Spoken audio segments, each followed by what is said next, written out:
প্রচুর বৃষ্টি হচ্ছে। আর এই যে দেখতে পাচ্ছেন কতটা বৃষ্টি হচ্ছে, অনেক অনেক বৃষ্টি হচ্ছে, একদম মুষলধারে বৃষ্টি। আর এখানে জল যাচ্ছে, এই যে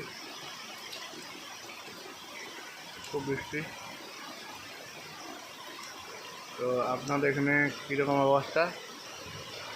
এখন ওয়েস্ট বেঙ্গলে জেলা হচ্ছে বাঁকুড়ায় প্রচুর বৃষ্টি হচ্ছে। দেখুন একবার।